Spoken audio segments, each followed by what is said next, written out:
Les amis, bienvenue. J'espère que tout le monde va très bien. Très content de vous retrouver. Ça fait bizarre, hein, je vais pas mentir. Ça fait un peu bizarre de s'enregistrer après 2 semaines d'absence. On se retrouve 2 semaines après ce moment qui était pour moi magique sur la chaîne. Pas le meilleur euro peut-être, mais mon moment préféré depuis 7 ans. Cette couverture de l'Euro 2024 avec une cinquantaine de vidéos en 30 jours depuis 3 mois, tous les épisodes, etc. On s'était quitté donc sur la victoire de l'Espagne, la victoire du jeu, la victoire 100% méritée. J'avais même sorti cette petite vidéo, mon 11, avant de prendre un avion, genre partir pour l'aéroport littéralement 15 minutes plus tard, pour une petite semaine de vacances en Italie, qui était très cool. Ma valise a été perdue, mais bon, ça c'est pas très grave, on a bien mangé, bien vécu, et désormais, il est l'heure de retrouver notre pain quotidien. Le football, ce monde du football, et une saison 2024-2025, ouais, je trouvais que c'était la bonne manière, disons, de marquer cette transition entre l'euro et là le retour des choses quotidiennes, des choses routinières. Une petite vidéo, mes 10 choses à suivre en 2024-2025. Il y en a beaucoup plus que 10, donc j'ai un petit peu triché. Je crois que vous avez l'habitude. Mais j'ai commencé bien sûr par la nouvelle formule de la Ligue des Champions. Ok. Dans l'ordre d'importance, cette nouvelle formule de la LDC, c'est pour moi le grand thème de 2024-2025. Juste, à quoi est-ce que ça va ressembler? Il y a bien sûr, on a eu quelques explications sur le nouveau format, etc. Oui, an exciting new era, bien sûr. Mais je suis curieux de voir qu'est-ce que ça va donner quand ce sera réellement joué. Je trouve que c'est très dur de préjuger. Mais je suis assez curieux et je trouve qu'il y a beaucoup d'éléments de cette phase de ligue notamment qui sont plus intéressants que ce que je pensais à l'origine. Donc j'ai hâte de voir ce que ça va donner. Je suis aussi allé me pencher sur le site de l'UEFA. J'ai sorti la documentation entière, là, leur constitution, disons, de cette nouvelle Champions. Et j'ai trouvé des choses, des éléments, des points de règlement que j'ai l'impression personne n'a mentionné dans le monde, en tout cas la couverture du foot en France. J'ai vu, il y a des trucs en vrai assez importants dont personne n'a parlé, et plus je regardais ce truc, plus je me disais, en fait ça c'est une vidéo entière. Si je commence ce premier thème et que j'explique tout, ça va être beaucoup trop long. Donc demain, et je vous mets un petit peu sur la piste du programme qui va suivre sur les prochains mois notamment, demain tout de suite une deuxième vidéo où je reviens vraiment en détail sur ce qui m'intéresse sur ce nouveau format de Champions. Notamment une chose que je trouve vraiment très spéciale. Mais voilà, vidéo à part entière qui sortira mardi. Et en tout cas, pour moi, c'est clairement le thème principal de 2024-2025. Le deuxième, ouais voilà, donc ça c'est la miniage. Bon, peut-être elle changera, elle est pas ouf, mais en tout cas, ça c'est le sujet de demain. Le deuxième thème, pour moi, 24-25, c'est la valse des entraîneurs, entre guillemets. J'ai l'impression que tout le monde, comme diraient les Anglais, tout le monde et sa grand-mère change d'entraîneur. Flick au Barça, bien sûr, Klopp a quitté Liverpool, c'est immense moment de transition, l'arrivée d'Arne Slot donc. Compagnie au Bayern, pas mal de gens auxquels j'ai parlé en vacances, chauffeurs de taxi, des potes, etc. On parlait un peu de foot et il me fait quoi, Compagnie il est au Bayern maintenant? Ce truc qui est passé un petit peu inaperçu aux yeux des observateurs un peu plus éloignés, on va dire, mainstream. Mais ouais, donc Compagnie passe de Burnley au Bayern, du BOB, mais pas exactement le même B. C'est hyper intéressant. Et est-ce que j'ai quelques autres images? Non, simplement pour dire, il y en a 2-3 autres. Maresca à Chelsea, ok, pour parler des gros noms en première ligue. On a Compagnie au Bayern, mais il y a aussi Dortmund qui change. Terzic est parti, c'est Nouri Sahin qui prend les rênes. Et en Italie, c'est un truc de malade. En Italie, il y a 4 entraîneurs qui sont là dans tout le championnat, qui sont là depuis plus de 6 mois. Sinon, tout le monde a changé aussi. Bologne, Vincenzo, Italiano qui arrivent donc, mais surtout, on a Thiago Motta à la Juve, la nouvelle Juve. Ça, je trouve ça absolument fascinant. On a, où est-ce qu'il est? Paolo Fonseca du côté de l'AC Milan. Bon, l'Inter change pas, l'Inter reste avec Inzaghi, mais j'ai aussi ici Conte à Naples. Ouais, de gros noms, et évidemment en Ligue 1, on n'est pas en reste non plus, avec un Italien, De Zerbi à Marseille, ça va mériter au moins une ou deux vidéos.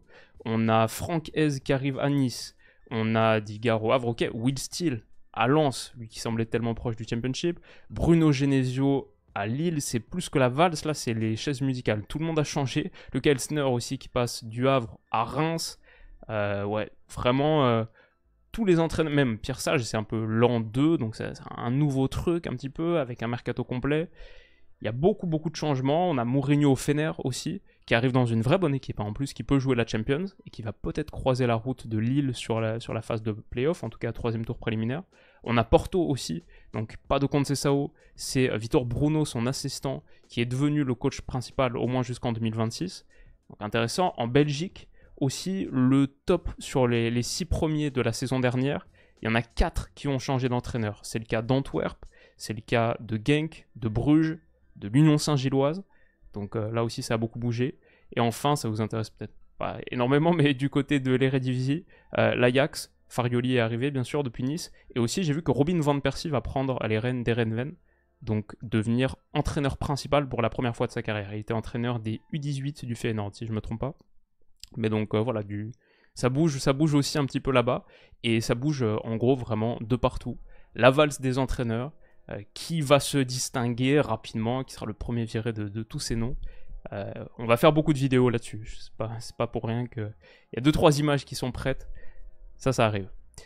Real Barça, alors ça c'est juste que le titre était un petit peu trop long. Real Barça, mon idée c'est, est-ce que cette saison le Real fait le grand écart? À la fois c'est un truc qui peut m'effrayer un peu. Moi je suis ni Real ni Barça. J'aime bien voir les deux assez proches en général, ce qui nous offre les meilleures affiches. Et bon, les grandes années 2010 par exemple de Liga, c'était assez kiffant. Mais on a un Real Madrid qui est champion d'Europe en titre, qui vient de remporter la Liga avec 10 points d'avance sur le Barça, une Liga à 95 points, où ils ont gagné d'ailleurs les 3 classicos, les 2 en Liga, celui en Supercoupe aussi, qui vient donc, en s'asseyant sur tout ça, vient en plus de recruter Kylian Mbappé. Ça fait 2 joueurs calibre Ballon d'Or recrutés en 3 ans, Bellingham et Mbappé. Ça fait qu'ils ont, avec Vinicius aussi, 3 des 4 joueurs les plus valuables du monde sur Transfermarkt. Est-ce que le Real n'a pas pris un pas d'avance trop significatif dans cette rivalité qu'ils ont déjà écrasé la saison passée? Alors, il y a aussi la question du potentiel offensif du Real Madrid qui est tellement fort mais qui va demander aussi un équilibre. Pour moi, ça c'est un des grands thèmes de cette saison. Quand tu recrutes Kylian Mbappé, c'est pas anodin, mais cette équipe elle marchait déjà très bien. Donc, quel ajustement véritablement faire? Est-ce qu'on peut vraiment sacrifier Rodrigo? Est-ce que Rodrigo, Vinicius, Jude et Kylian peuvent jouer tous les 4 ensemble alignés dans le 11? Mais on parle même pas là de Arda Güler qui sort d'un Euro super intéressant, qui avait très bien fini la saison au Real aussi en Liga. De Brahim Diaz, super joueur, d'Hendrick qui vient d'arriver aussi. Donc comment est-ce que tu fais juste avec de Juan Milatasa? Mais comment est-ce que tu fais avec tout ce potentiel offensif extraordinaire? Est-ce que tu renouvelles aussi ce milieu de terrain? Bon, les arrières ici sont préparés depuis un moment avec Tchouaméni, Camavinga. Mais bon, c'est vrai qu'avec disons la retraite de Toni Kroos, Luka Modric qui n'est pas éternel, qui a assez peu joué la saison dernière, ok, comment tu fais? Et c'est vrai que la défense est un poil vieillissante aussi, avec pas mal de trentenaires. Ça m'intéresse pour le Real, mais ça m'intéresse de savoir aussi comment le Barça va réussir à entrer en compétition. Est-ce que c'est avec la jeunesse, bien sûr? Il y a Lamine Yamal qui sort de son Euro un peu en mode Pelé 58. Mais bon, Fermin Lopez aussi, Pau Cubarsí sur la nouvelle génération. Puis bien sûr, d'autres qui sont plus expérimentés, mais encore très jeunes. Baldé, il a que 20 ans. Ou est-ce qu'il est ici? Gavi, il a que 19. Bon, il va avoir 20 dans 6 jours. Bon, on va dire 20 ans aussi. Pedri, 21. Donc, peut-être que c'est un peu le choc des nouveaux Galactiques versus la nouvelle Masia. Très intéressant, je trouve, comme souvent avec Real Barça. Mais c'est vrai que ce Barça aussi qui financièrement est en difficulté. J'entends que peut-être même Nico Williams pourrait ne pas les rejoindre, que ce soit pour un autre club ou rester à l'Athletic, ce qui serait catastrophique. Ils sont tellement de blessés aussi que j'ai un peu peur. J'ai un peu peur que qu'il y ait divergence et qu'on entre dans une phase, un monde de classico très déséquilibré. Mais à chaque fois qu'on se dit ça, généralement le football indique l'inverse et c'est un peu... c'est pas forcément très pertinent de réfléchir comme ça. Donc curieux en tout cas de voir comment ça va se dérouler entre Real et Barça.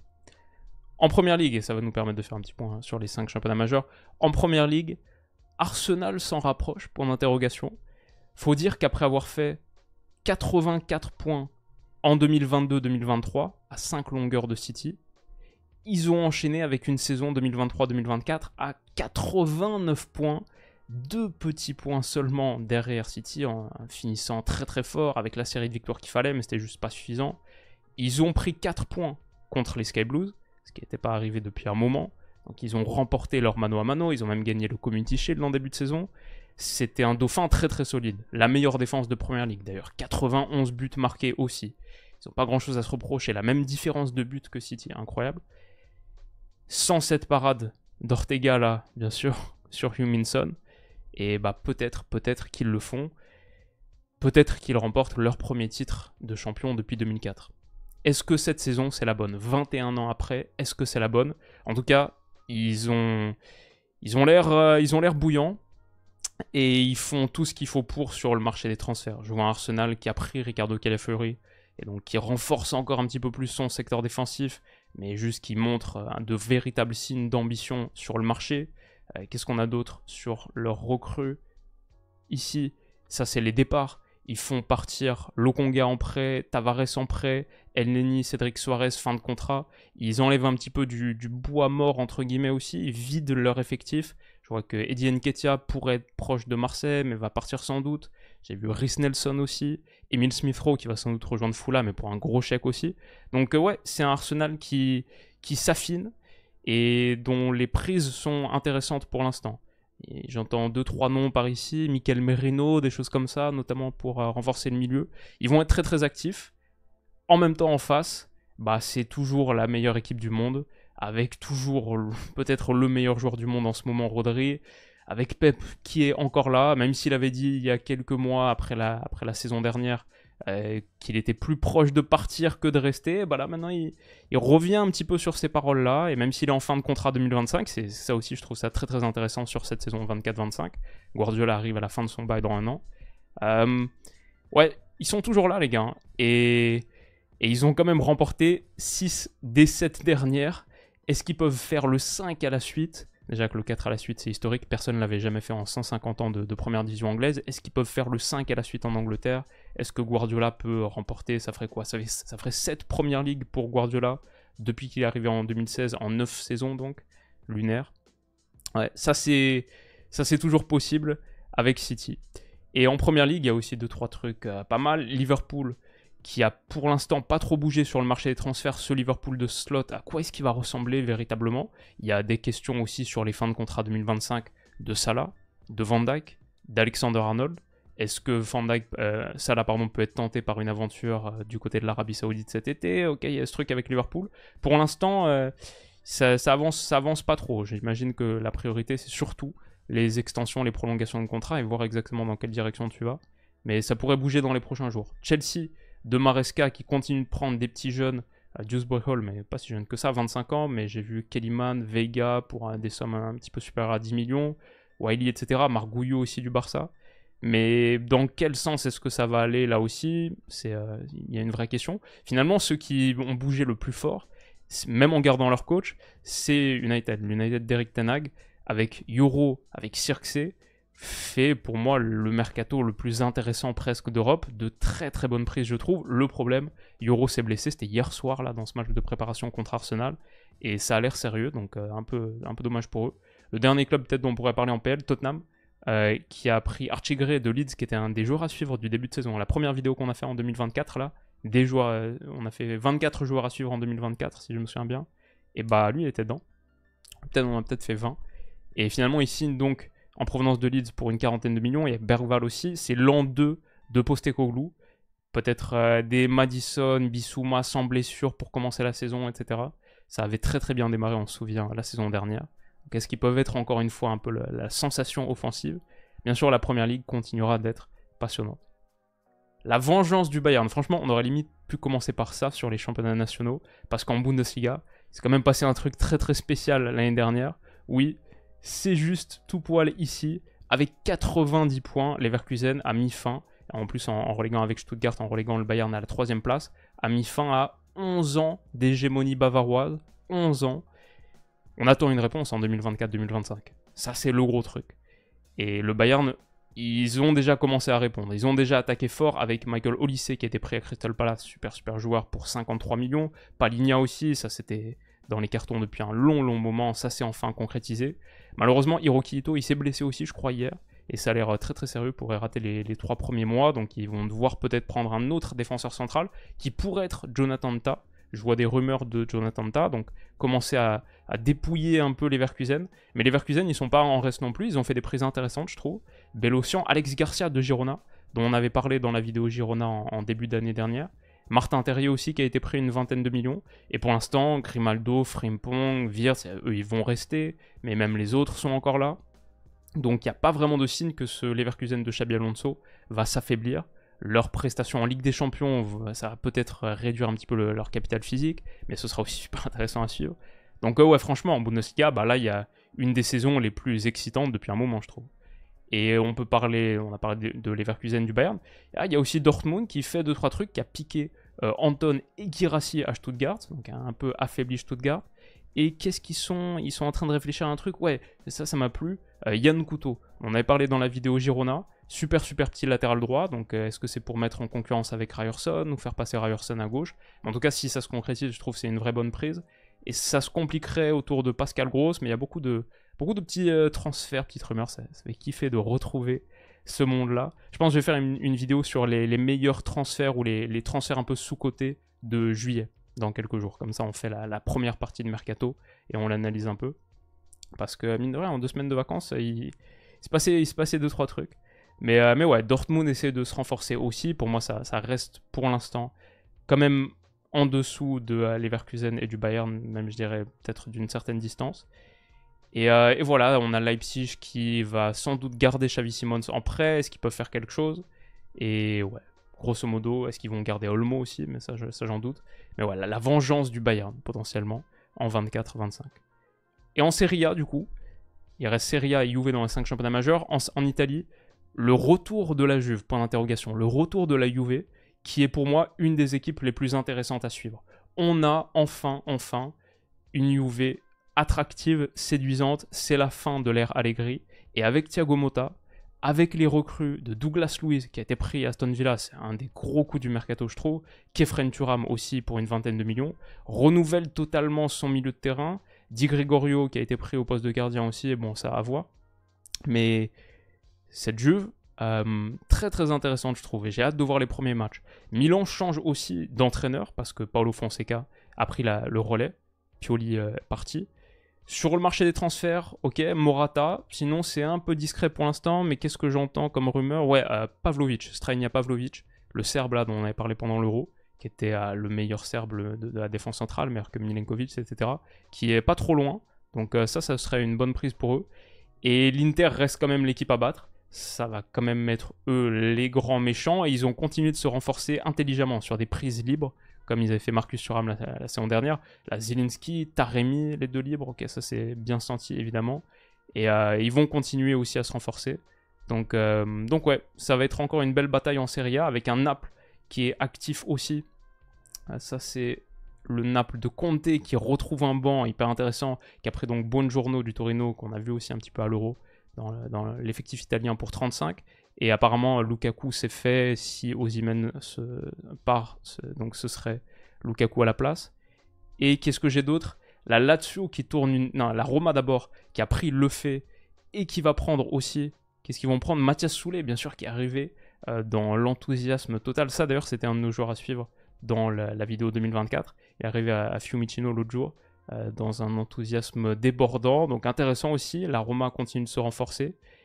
Et la Lazio, elle, a totalement changé de direction en se séparant de 3 des joueurs les plus importants de son histoire récente. Luis Alberto, qui est parti au Qatar pour 10 millions, Ciro Immobile qui part à Besiktas pour 3, et Felipe Anderson qui rentre au Brésil à Palmeiras. C'est 3 des 4 joueurs les plus utilisés en Champions League l'année dernière par la Lazio. Et enfin, bien sûr, on a Cesc, on a Fabregas, qui reprend comme en tant qu'entraîneur, et qui a réussi à attirer Raphaël Varane, 2-3 autres noms aussi, Pepe Reina. C'est son premier gros challenge en tant qu'entraîneur principal, et donc ça va être fascinant avec la montée. L'histoire de Com est super intéressante. Ils ont été pris, donc ils étaient en série D, en 4ème division, il y a genre 5 ans. Maintenant ils sont dans l'élite. C'est une zone d'Italie aussi qui réussit à attirer des joueurs parce que géographiquement, bon, c'est magnifique, il y a plein de villas de luxe, etc. C'est pas un Monaco fiscal, mais pour une vie pré-retraite et commencer à voir l'avenir, j'imagine que ça a attiré pas mal de gros noms, et c'est le cas, notamment Raphaël Varane. Mais ouais, Fabregas, je pense, un des noms à suivre en tant qu'entraîneur. À chaque fois que je l'ai entendu parler, que ce soit sur les plateaux, il me semble qu'il avait fait une petite interview aussi sur la chaîne YouTube Coach's Voice, qui était vraiment bien. Donc ouais, son com pourrait être une belle surprise s'ils réussissent à se renforcer intelligemment, pas qu'avec des vétérans, mais en équilibrant bien le truc. Ça pourrait être un truc vachement sympa de cette saison. Et enfin pas tout à fait enfin, mais pour conclure ce tour des 5 championnats majeurs, une Ligue 1 ouverte, point d'interrogation. C'est vrai que, sur le papier, un PSG désormais sans Kylian Mbappé, c'est un PSG qui fait un peu moins peur. C'est quand même un club qui perd le meilleur joueur de Ligue 1 des 6 dernières saisons. Moi, ça n'a pas été donné en 2020, mais ça aurait été donné à lui. En tout cas, le meilleur buteur du championnat depuis 6 saisons. Je crois Mbappé, c'est un truc délirant. C'est le 7e meilleur buteur de l'histoire de la Ligue 1. Ouais, tu dis, est-ce qu'il y a une petite opportunité là? Je sais pas. Il faut pas oublier quand même que même avec le départ de Kylian Mbappé, déjà peut-être que collectivement ça peut les rendre aussi très très intéressants, mais même avec son départ, là on est sur les salaires les plus élevés sur Capology, les salaires les plus élevés de Ligue 1, Dembélé, Hernandez, je vous l'ai fait dans l'ordre là, Dembélé, Hernandez, Marquinhos, pour info, donc Dembélé c'est 20 millions, Lucas Hernandez 19, Marquinhos 17 en gros, ensuite Skriniar 4ème, Hakimi 5, 6 c'est Asensio, ensuite Colomwani, Donnarumma, Fabien Ruiz, Bernat, Zaïre Emery, Mukiele, Kimpembe, Kang In-lee, Barcola, Renato Sanchez, Ugarte. Les 17 salaires les plus élevés de Ligue 1 sont parisiens. Le 18e donc c'est Pierre-Emile Højbjerg qui arrive du côté de l'OM en prêt. Ensuite on a Lacazette, Matic, Balogun, Gonzalo Ramos, Vitinha, etc. Ouais donc voilà, c'est quand même pas tout à fait la même compétition. Et je suis pas sûr que ce PSG soit significativement moins fort, peut-être même l'inverse. Ça, ce sera sans doute au révélateur Ligue des Champions qu'on le verra véritablement. Mais est-ce qu'il pourrait y avoir une petite ouverture en Ligue 1? Je sais pas, en tout cas cette Ligue 1 est très très intéressante, notamment grâce à l'arrivée de Roberto De Zerbi à Marseille. Ce qui est un des énormes coups. On n'a pas parlé sur le coup parce que c'était l'Euro, je ne vais pas qu'on dévie de l'Euro, de la couverture de l'Euro qu'on était en train de faire. Mais quelle énorme prise.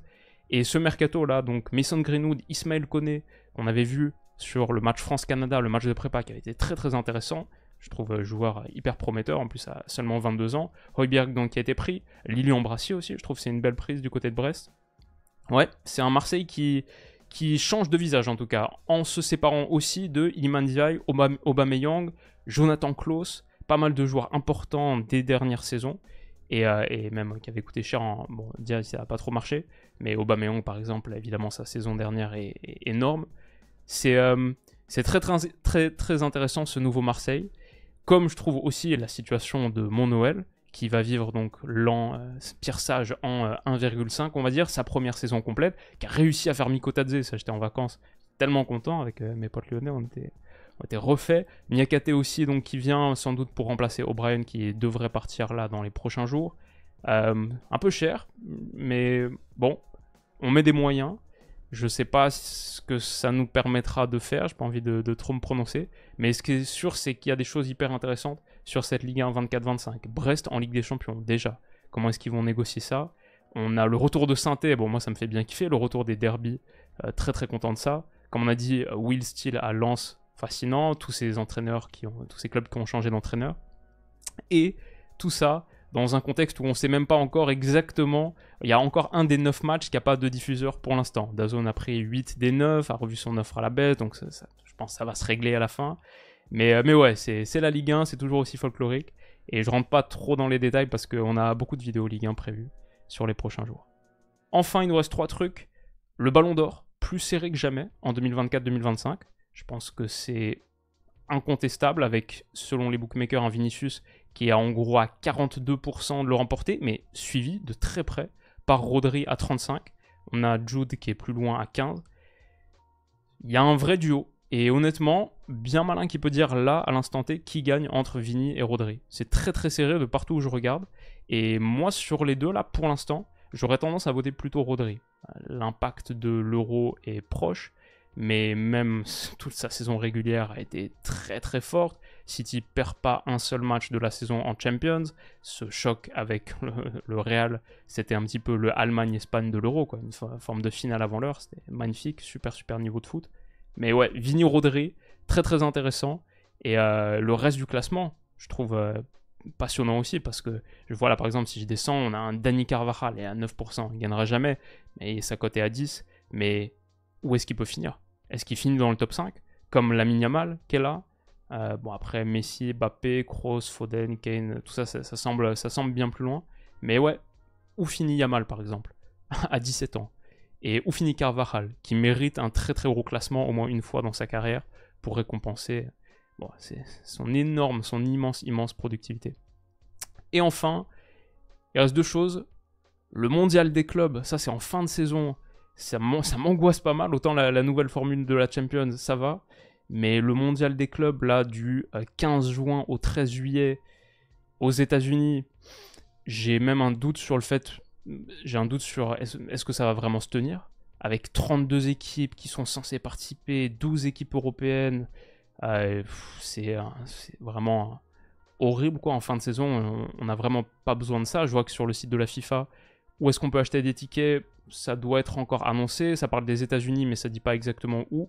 Et surtout, la FIFPro, le syndicat des joueurs, a lancé une action légale contre la FIFA et proteste très fortement contre cette compétition. Donc, on pourrait avoir une Coupe du Monde des clubs sans joueurs, entre guillemets. Je ne sais pas si ça va se tenir, mais suivre ce combat, en tout cas, va être intéressant, parce que non seulement il est intéressant à l'instant T, est-ce que cette compétition va avoir lieu, mais même c'est un symbole, et je pense une lutte qui incarne bien l'ère dans laquelle on vit, de joueurs extrêmement sollicités, et ça pourrait faire date, ou en tout cas être un marqueur important de joueurs qui se lèvent contre la surutilisation et ces saisons à 60-70 matchs qui pèsent énormément sur leur organisme, qui est un peu dangereux fondamentalement pour leur carrière et même pour leur santé. Donc ouais, très intéressant à suivre comme combat. Enfin, et là c'est vraiment enfin, c'est la 8e fois qu'on dit enfin, mais c'est vraiment la dernière. Et sur la chaîne, ça c'est un peu de la triche, parce que c'est pas vraiment une chose à suivre aux yeux du monde du foot. Mais si vous êtes là, si vous êtes arrivé jusqu'à cette portion de la vidéo, merci. Le programme de la chaîne peut peut-être vous intéresser. On avait bouclé donc sur, je pense depuis 3 mois, là on était sur un peu plus d'une vidéo par jour en moyenne pour couvrir 7€. Et bah là on part sur 5 semaines entières de Mercato. Ça se termine littéralement, le Mercato il se termine le 1er septembre. C'est dimanche dans 5 semaines. Là on est lundi, dimanche dans 5 semaines. Et bah je pense qu'on est parti sur 5 semaines de vidéos quotidiennes quasiment. Un peu comme j'avais dit pendant l'Euro. 95% des jours avec une vidéo, 90-95% des jours avec une vidéo, certains avec 2 vidéos, donc au total ça nous donne, je pense sur les 5 semaines, sur les 25 jours, on aura bien, sur les 35 jours, on aura bien 35 vidéos. Et ouais, j'ai envie de couvrir ce mercato vraiment de manière intense, parce qu'il y a tellement de choses, de petits faits d'actu qui ressortent, et il y a tellement d'équipes sur lesquelles il faut se pencher, commencer à faire des previews, se projeter, et retrouver le rythme aussi un peu. Voilà, s'étirer, retrouver la condition physique pour faire notre prépa pour une saison qui s'annonce, je pense, comme j'ai essayé de le montrer, extrêmement riche. L'arc Mercato donc démarre aujourd'hui, et l'arc projection et préparation de cette fabuleuse saison. J'espère que cette vidéo vous a plu. J'étais encore un petit peu rouillé, c'est le début, on reprend tranquillement, mais ce sera mieux demain, et ce sera mieux après-demain encore. En tout cas, merci de votre force, de votre soutien, et j'espère que tout le monde aussi passe ou a passé de bonnes vacances. Je vous envoie beaucoup de courage pour la reprise si c'est le cas, sinon continuez de siroter vos mojitos sur la plage, c'est très bien aussi. Et on se retrouve demain donc. Bisous.